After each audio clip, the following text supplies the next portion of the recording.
Welcome my friends, yes, welcome to a very special episode of Nintendo Nightcap where I'm going to be giving you my very own Switch 2 predictions and giving you guys at home your very own chance of winning a copy of Legend of Zelda Echoes of Wisdom. But how do you win that? You just gotta like and subscribe, and then in the comments below put your very own Switch 2 predictions, and we will pick out the one that we think is best and announce it over on my X account tomorrow night. Now I say we because I'm not by myself today. No, I've enlisted the help of some two awesome guys over from Remote Play Gaming, Mark and Evans, who are going to give us their very own Switch 2 predictions. Now make sure you check out their channel, as I said, Remote Play Gaming. It's in the description below. They have been making a lot of the news recently with some awesome Nintendo related content. Now they're going to be along later in the video, but I'm going to get us started first with my very own Switch 2 prediction videos. The first one being, I believe it's going to have some form of AR or VR, or maybe both. Why do I think that though? Well, this is an area that we know Nintendo has dabbled in many times in the past, all the way back on the Virtual Boy to the 3DS with games such as Face Raiders, where you could put your face on a flying mechanism and fire tennis balls at them in the real world. Of course, they had Nintendogs on there as well, and even those AR cards where you could point your camera at them and we would see Nintendo characters spawn out of them and walk around in the real world. Of course, on the Switch, we even had Labo VR, and so I believe it's going to be no different for the Switch 2. But why else do I think that? Well, it's all because of patents like this one, where we can see Nintendo dabbling in the area once again, but this time looking to fix one of the major flaws with VR, and that is the fact that it has no interactivity with other people. Here, they are looking to address it, at least in this patent that they filed, with the inclusion of people interacting with someone wearing a headset through their mobile phone. And I believe this would be an excellent way and a very Nintendo way of getting people to enjoy something like VR together. And I believe this is something that we have a very high chance of seeing. Now, of course, you could say, well, this is just a patent. Nintendo patents many things, and they do, but we've seen many patents in the past that have come to fruition. We've seen Nintendo dabble headsets that end up looking like the Labo. We've seen Nintendo even dabble with patents that show different screens being put together and interacting, which we saw on Mario Party last year. Most recently, we saw the patent for Alamo. A lot of people thought that was maybe to do with the Switch 2, but it turned out to be the Alamo, so we even see that come to fruition. And I believe this, for some reason, has held my attention long enough that I think I can imagine Nintendo going down this path in a future VR device. So that was my first prediction. My second prediction, I don't know how realistic it is, but I do think it's one we would all love to see the return of, and that is Miiverse. Yes, Miiverse 2.0, if you will, the feature that we first saw on the Wii U that allowed us to get together and talk about games and message boards and famously send messages in-game to people. You remember when we would be able to put messages in a bottle and leave it in the sea in Wind Waker for someone to find, or graffiti a message on the wall on Zombie U? Those things were so awesome and so Nintendo, and I would love to see them return on the Switch 2. I think famously they were too taxing on the operating system of the Wii U, but you'd like to think with the rumored beefier specs of the Switch 2, it's something Nintendo could bring back. Some people think it might even return sooner because of Nintendo's most recently announced online network testing thing, which by the way, I got in. I can't tell you what it is though, even if I did, because Nintendo would shoot me. But while some people, me included, think it's probably something to do with the GameCube, maybe the GameCube online NSO app, others think because Nintendo mentioned it's a feature, it could be something like the return of Miiverse, which I would love. Now, my last prediction is a bit of a crazy one, so hear me out, stay with me. I believe the Switch 2 is going to be launching with Metroid Prime 4. Now, by itself, that doesn't sound that crazy. I get it. And I know some of you will be saying, but Metroid doesn't sell that much. Would Nintendo really have it as its launch title? Well, I think maybe finally, this might be the push that Metroid needs. Maybe if it releases with the hype surrounding a new Nintendo console, it might do what the Switch did for Breath of the Wild. So that's the reasoning I could see them releasing Metroid Prime 4 as a launch title. But that's only part one of my last prediction. The other part, this is where it's crazy, is that I also think they're going to launch with Mario Kart 9. Yes! Now you're thinking, surely Nintendo wouldn't do that. Surely they're not going to use Mario Kart 9, which of course would cannibalize sales of Metroid Prime 4. But I think it will have the adverse effect, and I tell you for why. As amazing as Mario Kart 9 would be, it's still an online game, right? It's still a multiplayer game.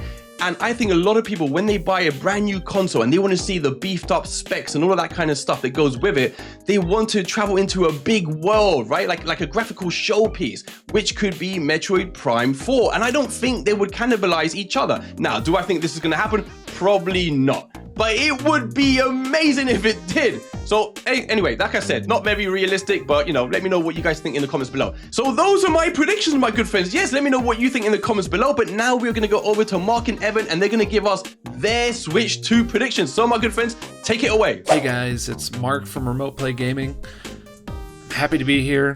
ATB, thanks for inviting me, and happy to talk some Switch 2 predictions with y'all.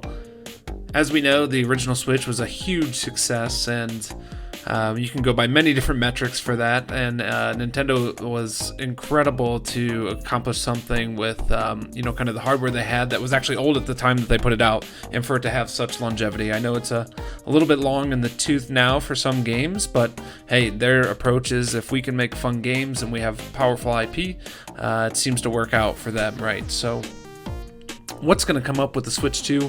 How do you follow this up, this massive long-term success? I really think that they take both a reserved and a progressive approach, if that makes sense. So when I say reserved, you can't fix it if it's not broken, right? I mean, this modular or portable to docked scenario has got to stay the same, right? So I don't see how you can beat that right now. The industry has copied them in a lot of different ways, right? So you see all the different handhelds, Steam Deck, Xbox is talking about one. You have the different Windows handhelds. You even have the PlayStation Portal, while not exactly the same. It's got that form factor. So I don't think they can go too far away from that. They probably go with some similar Joy-Cons, but maybe upgraded hardware in that regard. But then what is the Nintendo flavor? And I really think that's where they try to innovate, right? They never stop innovating, for better or for worse. And they're very family-oriented, friend-oriented, get-together, play, health-oriented. And so I think we're going to see a lot of maybe fitness and socialization aspects to this new device, the Switch 2 or whatever it may be called. I would not be surprised if any of the rumors were true that about accessories on top of the Switch with the top ports. Some people have talked about a camera, some people have talked about an extra screen, like all sorts of crazy stuff. But I really think they're going to take that same form factor, make it a little bit better. They're going to have upgraded internals, right? They might rely more on software, upscaling, because that can really help give them the edge that wasn't really necessarily present all those years ago when they came out with the original Switch. So that really works in their Nintendo's favor, right? They never want to be in an arms race in hardware. They realize they can't win that. So they step outside of that lane, so they're not competing with the other console manufacturers or even the PCs. And they march to the beat of their own drum. And they protect their IP. They just focus on making fun games that are often innovative, again, for better or worse. Most of the times it's better. Sometimes it's gimmicky. We've seen them do the Ring Fit. There's a lot of different things they've done in the past for fitness. Everybody remembers Wii Fit and the balance board. I am not surprised if they circle back to that concept and go with that. I believe that there may be some type of AR aspect. So, in our recent video, we talked about kind of the 24 gigahertz sensor and motion tracking. I really think they might have, whether it's at launch or at mid-gen, is some type of room scale motion tracking for multiple people, right? So it doesn't have to be crazy, super accurate or super special, $1,000 setup, but enough that it's better than the old Kinect, which was still pretty good, but it's functional enough to track multiple people. So you're thinking maybe WarioWare games where you have to, maybe there's 4 of you and you have to watch the screen and it tells you which way you need to shuffle and arrange yourself in a line. So you do that really quick. Or maybe you have to build shapes or, something with your hands like connect and make a bridge and, all sorts of wacky ideas that they could do with that. And that seems right up Nintendo's alley. And then they'll use that technology and leverage it into, their core IPs. They'll have some type of Mario game around it, maybe some type of Kirby game, and then spin that out to third-party developers that want to make games for this platform. So yeah, that's my prediction. We're not going to see too much deviation in terms of hardware form factor. The internal hardware in terms of specs is obviously going to be more modern, but they're going to rely a lot on software upscaling. And then you're going to see some type of fitness aspect. And I hope we're going to get the return of Street Pass, because that was an incredible feature. So let us all know what you guys think, and I'm keen to hear the rest of the ideas from the team. And again, thanks for having me. Hey, ATB, thanks for asking me to be here, man. I'm Evan from Remote Play Gaming. I can't wait to see what Nintendo does to follow up the Switch. I've got not one but two predictions for you. One's a feature, one's a game. And I think I'll start with the feature here, where we're at a time where it's all about the user engagement, right? So in the monthly active users, and all about just getting those players to come back on a daily, weekly, monthly basis, right? And what better way for Nintendo to do it in a Nintendo way than to bring back something like Street Pass, right? I mean, there's the Miiverse and stuff like that. I mean, bring it all. But my prediction is going to be Street Pass, or some form of Street Pass. Throw it in the Joy-Con, so we don't have to lug an 8-inch tablet always for us to be able to use it. Give us some accessories, right? I think that just really makes sense, right? You're between games, just gives players reasons to hop back onto their system every couple days, or take it with them, always have it on them. From a business standpoint, I think it just makes sense, right? As for my second prediction, man, this might be a little more out there, a little more maybe hopeful for me, a little hopium here, but we've had it seems like several ports of this game, right? We've had maybe a remaster-ish type of this game. We've had a ROM brought into the NSO, but I think it's time to give us a full-on modern remake of Legend of Zelda: Ocarina of Time.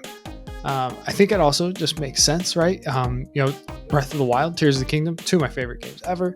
But I think after Tears, it was just kind of like, what else does Nintendo do with this? There were some complaints of like, I just explored the same Hyrule, and where do you go, from there with like the abilities, like the Ascend ability? I mean, how do you innovate in a big way, like Breath of the Wild did, like Tears did, doing the same kind of thing, right? So I think a great way to do it would be kind of go back to your 3D legacy, right, where you started in Ocarina of Time, and just bring what, I mean, for a long time was considered the greatest game of all time by or pretty widely, right? So I think the timing is right to bring back Ocarina of Time in a full-on modern remake.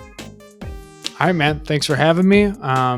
Excited to be here. So there you go, my friends. Those were the predictions from Mark and Evan from Remote Play Gaming. Again, make sure you check out their channels. It is in the description below. And make sure you put your predictions of the Switch 2 in the comments below. And we will pick what we think is the best one and announce tomorrow the winner of Legend of Zelda: Echoes of Wisdom. So with that, my good friends, I hope you enjoyed the video. If you did, make sure you hit that like and subscribe. And I will see you tomorrow with all the latest Nintendo news. Bye!